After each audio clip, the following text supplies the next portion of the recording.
Back to the Ireland Contracting Nightly Sports Call. John just sent me a tweet here, and this is what I've been saying a lot on the show, and I tell this to every person that asks me about the Pirates, but he has a great tweet, maybe my tweet of the night. He said, the problem with Nutting is that he treats the Pirates purely as a business operation as opposed to a sports franchise. Owners should be able and willing to lose money if that means contending for championships. Cost control is the name of the game with Nutting. I can't agree with you more, John. I think owners of sports franchise should treat it as a hobby, not as their main business or main source of income. And I know that's not what Nutting. Nutting has a ton of money. He could afford to lose some money or could afford to break even. And maybe that's my point of this whole thing. Yeah, the Pirates seem to value years of control and financial flexibility over, division championships, that kind of thing. All right, back out to the phone lines. Let's go out to Dave in Bell Vernon. How you doing, Dave? Yeah, Rich. I'm just calling in. I keep hearing these talk shows from out of town on the Herd and also CBS sports show on the radio. They keep talking about how the bad relationship between Ben and Tomlin. They keep talking about this, and I don't hear it too much on the local show here, but. What do you know about that? I don't think there's thanks for calling, Dave. I don't think there's a bad relationship at all. Do you, Gene? I don't get that sense at all. I've never heard of that. But thanks for calling, Dave. Let's go out to Alex in the north side. How you doing, Alex? I'm doing well, thank you. I just wanted to make a quick point here.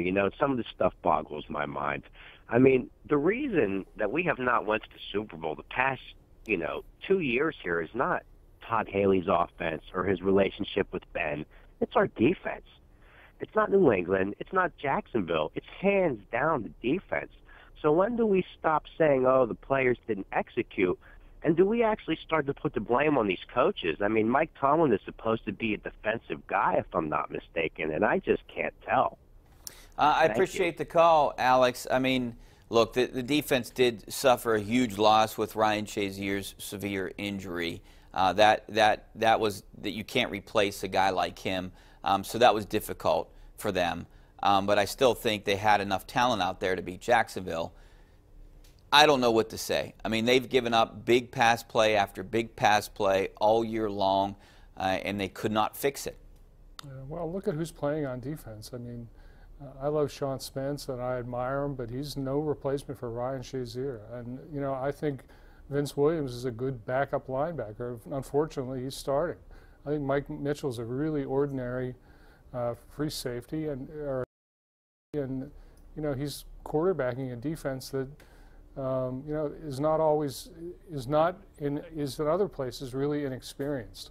If Keith Butler had been fired today, I would not have been surprised at all.